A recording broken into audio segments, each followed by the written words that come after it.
Assalamualaikum. Halo semua, bertemu lagi dengan saya Aisyah NIM 21221865 dan dua rekan teman saya Ramadan Edwin 21221892 dan Muhammad Nur Sukardi 21221914. Kami dari kelompok 4 Keuangan Negara mengenai akuntansi pemerintahan berbasis akrual. Tonton sampai akhir ya.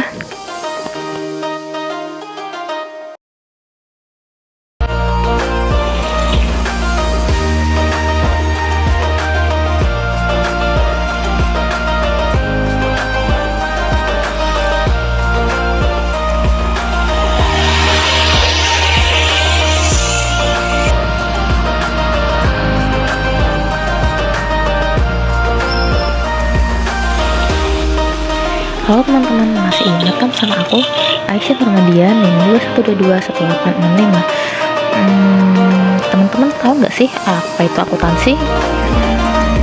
Oke, akan aku jelaskan. Akuntansi merupakan suatu proses mengenali, mengatur, dan menghubungkan informasi ekonomi untuk memperoleh pertimbangan dan keputusan yang tepat oleh pemakai informasi yang bersangkutan. Dapat diartikan juga sebagai suatu seni mencatat, mengklarifikasi, dan meringkas data keuangan dengan cara yang berarti. Manfaat adanya akuntansi ialah sebagai informasi yang menunjukkan kondisi keuangan dan hasil usaha suatu proses untuk digunakan oleh manajemen ataupun pihak lain, sesuai dengan kepentingan masing-masing. Adapun peran utama akuntansi yaitu 1. Pencatat pemasukan dan pengeluaran keuangan, 2. Pengelompokan jenis-jenis transaksi dan berbagai bentuk pembelanjaan, 3. Ringkasan transaksi keuangan suatu lembaga atau perusahaan, 4. Laporan pertanggungjawaban keuangan suatu lembaga atau perusahaan, 5. Informasi keuangan. Dengan demikian, akuntansi adalah sistem pelaporan, perhitungan, pengelompokan informasi, dan ringkasan-ringkasan yang bersifat kuantitatif mengenai keuangan dengan seluruh transaksi yang sudah dilaksanakan oleh suatu lembaga atau perusahaan. Akuntansi sendiri berfungsi untuk mengontrol seluruh transaksi yang berhubungan dengan kepentingan negara dan kepentingan masyarakat. Untuk kepentingan negara, akuntansi membantu pemerintah berkaitan dengan penggunaan keuangan negara yang pada hakikatnya merupakan uang rakyat. Untuk menghindari kesalahan pengambilan keputusan, salah satu cara yang ditempuh pemerintah dalam menggunakan benda-benda ekonomi adalah dengan mendasarkan semua keputusan ekonominya pada informasi yang dapat dipertanggungjawabkan. Dengan demikian, pemerintah lebih akurat dalam melaksanakan berbagai aktivitas penyelenggaraan pemerintahannya, terutama yang berhubungan dengan transaksi keuangan. Berikut beberapa syarat untuk menerapkan akuntansi pemerintahan yang tepat dan proporsional. 1. Akuntansi pemerintahan dilakukan pada anggaran yang sudah disetujui pemerintah dan badan legislatif negara. 2. Akuntansi pemerintahan tidak boleh dilakukan dalam rangka untuk melanggar konstitusi negara. 3. Pemerintahan harus melakukan perkiraan-perkiraan secara tepat yang sekiranya bisa menanggung stabilitas keuangan. Berikut tujuan akuntansi secara khusus. 1. Akuntabilitas. Fungsi akuntabilitas sendiri yaitu ditekan. Berikut tujuan akuntansi secara khusus. 1. Akuntabilitas. Tujuan utama akuntabilitas ditekankannya kepada setiap pengelola atau manajemen dapat menyampaikan akuntabilitas keuangan dengan mencapaikan laporan keuangan. 2. Manajerial. Fungsi manajerial dengan melakukannya perencanaan berupa penyusunan APBN dan strategi pembangunan yang lain. 3. Pengawasan. Adanya pengawasan. 2. Manajerial. Fungsi manajerial dengan melakukannya perencanaan berupa penyusunan APBN dan strategi pembangunan lain. 3. Pengawasan. Diadakannya pengawasan pengurusan keuangan negara dengan lebih mudah oleh aparat pemeriksa seperti BPK RI. Selanjutnya, ada ruang lingkup akuntansi pemerintahan berbasis akrual yang akan dijelaskan oleh teman saya. Tonton sampai habis ya.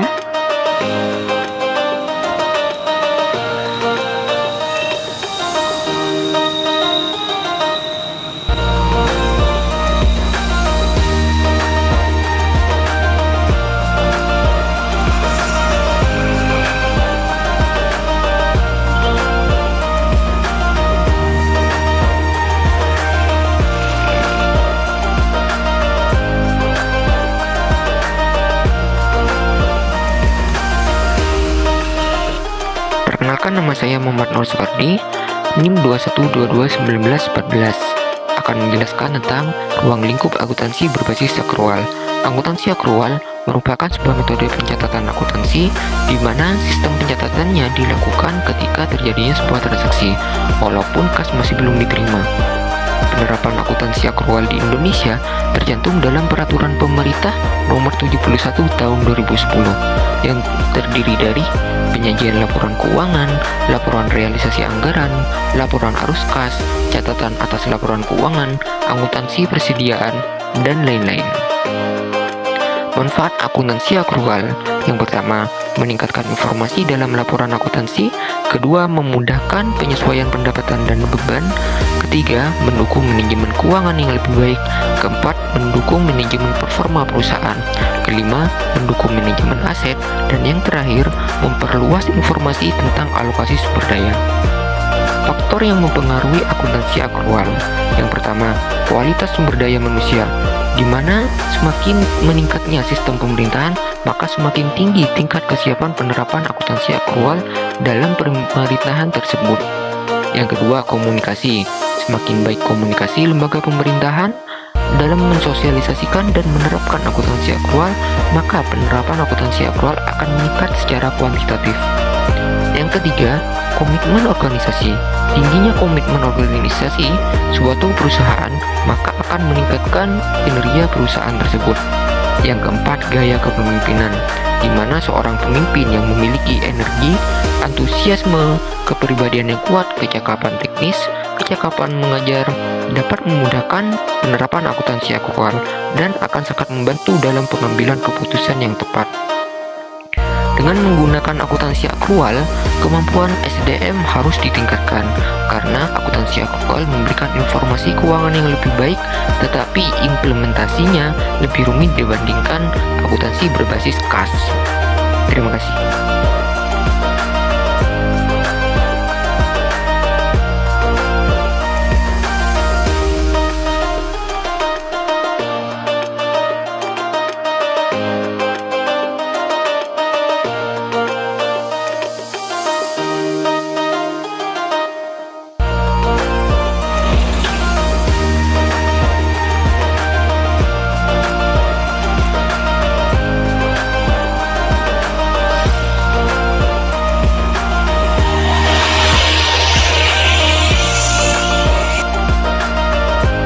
Assalamualaikum warahmatullahi wabarakatuh.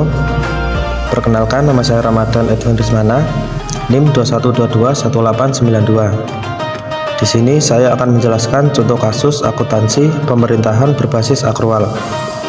Contoh kasus 1. Pada tanggal 17 November 2019, Sekretaris Desa Kampung Anyar belum membayarkan gaji karyawan untuk bulan Januari sebesar 100 juta. Sekretaris baru akan membayarkan gaji tersebut pada tanggal 21 November 2019. Penjelasannya, pencatatan basis akrual tanggal 17 November 2019. DR gaji beban gaji 100 juta. CR utang gaji 100 juta.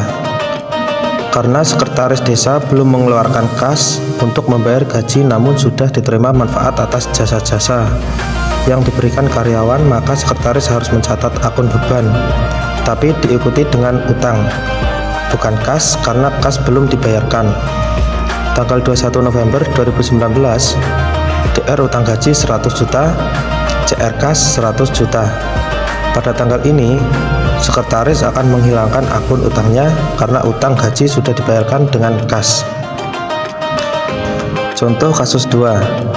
Pada tanggal 13 Juli 2019, diselesaikan pekerjaan jasa kepada pelanggan dan diterima upah atas pengerjaan tersebut pada periode berikutnya. Pada tanggal 14 Juli 2019 sebesar 10 juta. Penjelasan, pencatatan basis akrual. Tanggal 13 Juli 2019, piutang usaha 10 juta, pendapatan jasa 10 juta. Tanggal 14 Juli 2019, kas 10 juta, pendapatan 10 juta. Pada tanggal ini menghilangkan akun utangnya karena utang usaha sudah dibayarkan dengan kas. Contoh kasus 3. Pada tanggal 1 Januari 2019, Kepala Desa Alas Malang membeli mesin slab jagung seharga 50 juta secara kredit dan akan dilakukan pelunasan pada tanggal 4 Januari 2019. Penjelasan: 1 Januari 2019, mesin 50 juta, utang 50 juta. 4 Januari 2019, mesin 50 juta, kas 50 juta. Pada tanggal ini, kepala desa akan menghilangkan akun utangnya karena utang mesin sudah dibayarkan dengan kas. Contoh kasus 4. Pada tanggal 3 Juni 2019, Sekretaris Desa Ketapang membeli traktor 4 unit dengan harga 50 juta secara kredit dan akan dilakukan pelunasan pada tanggal 6 Juni 2019. Penjelasan: tanggal 3 Juni 2019, traktor 50 juta, utang 50 juta. Tanggal 6 Juni 2019, traktor 50 juta, kas 50 juta. Pada tanggal ini, sekretaris akan menghilangkan akun utangnya karena utang sudah dibayarkan dengan kas. Contoh kasus 5. Satuan Kerja Perangkat Daerah membeli printer seharga 10 juta secara tunai. Semua pengeluaran yang melibatkan kas mesti tercatat dalam laporan realisasi anggaran dengan basis kas. Maka catatan untuk transaksi tersebut adalah: penjelasannya, keterangan belanja alat printer 10 juta, kas 10 juta kredit, karena belanja adalah akun nominal yang bakal disajikan dalam laporan realisasi anggaran. Sementara kas adalah akun real dalam neraca, cuman akun yang tersaji sebagai bagian dari aktivitas neraca. Untuk menerapkan basis kas menuju akrual, diperlukan arolari sebagai tambahan, yakni keterangan alat printer debit 10 juta, ekuitas dana investasi dalam aset tetap kredit 10 juta. Dengan demikian, belanja alat printer cocok dicatat dengan basis kas dan disajikan dalam laporan realisasi anggaran. Adapun neraca memakai basis akrual lantaran mencerminkan semua sumber daya yang dipunyai akun yang disajikan dalam neraca, bukan hanya kas dan ekuitas, tapi juga aset tetap berupa alat printer. Terima kasih.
Baik, kesimpulannya, akuntansi berbasis akural ini tentu saja memiliki peran positif bagi penggunanya.